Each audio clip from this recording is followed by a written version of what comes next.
9 mai 1998.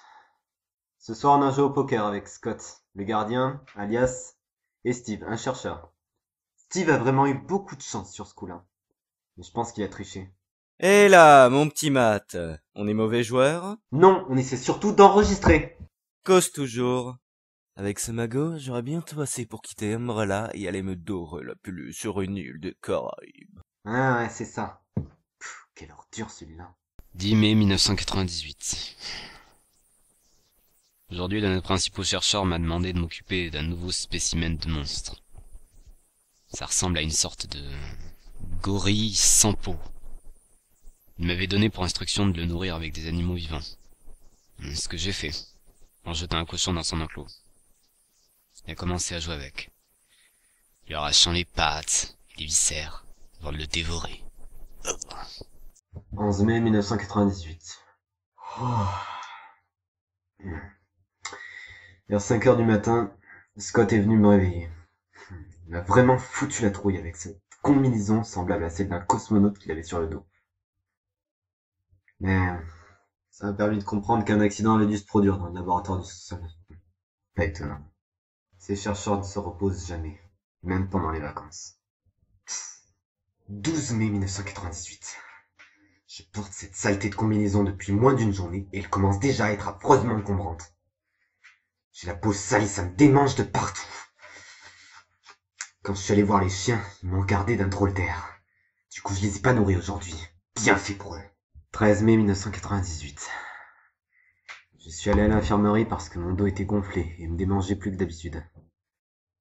Ils m'ont bandé le dos et le docteur m'a dit que je n'avais plus besoin de porter cette putain de combinaison. Mon petit doigt me dit que je vais enfin bien dormir cette nuit. 14 mai 1998. En me réveillant ce matin, j'ai découvert une autre ampoule à mon pied. Ça me gênait, j'ai fini par traîner du pied en allant en chenille. Les chiens.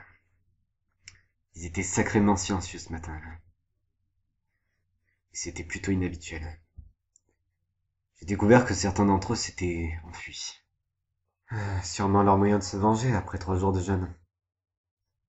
Je vais avoir de sérieux problèmes si les chefs s'en aperçoivent. 15 mai 1998. Même si je me sens pas bien, j'ai décidé d'aller rendre visite à Nancy ce matin. Vu que c'était mon premier jour de congé depuis une éternité, c'était le moment rêvé. Mais manque de bol, j'étais arrêté par un gardien à la sortie. Il m'a dit que la société avait décidé d'interdire toute sortie, et cela jusqu'à nouvel ordre. J'étais même pas autorisé à passer un simple coup de fil, c'est dire. D'abord des monstres issus de je ne sais quelle expérience géniale, ensuite un costume de clown infesté de poux et de substances corrosives, et maintenant ça. C'est une blague ou quoi? 16 mai 1998. Aujourd'hui, ça a été l'enfer. Ça continue à... Qu'est-ce que c'était? Ah, ça brûle! Ça me démange de partout! Ça me démange sans arrêt. Mais ça encore, c'est rien. Cet après-midi, quand je me suis gratté mon bras enflé, un morceau de chair pourrie est tombé. Mais qu'est-ce qui m'arrive, bon sang? Scott!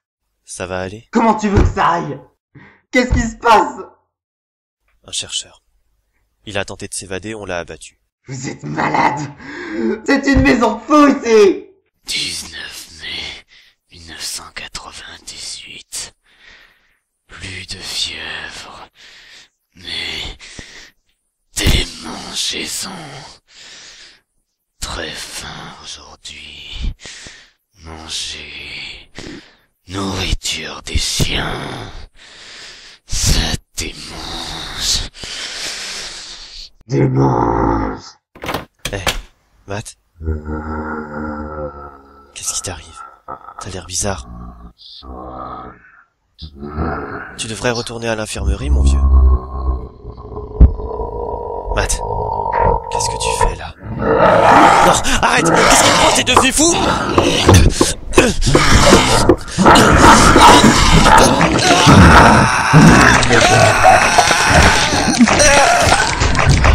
Qu'est-ce qui se passe ici? Scott? Matt? Mais comment? Non! Tu restes où tu es! Matt! Ah, et puis zut! Tu ne me laisses pas le choix! Allez, entre là-dedans! Attention aux doigts! Désolé mon vieux, mais maintenant tu es un spécimen. Et la règle numéro 1 sur un spécimen, c'est qu'un spécimen, ça s'isole. Bouge pas de là, je reviens tout de suite. Oh!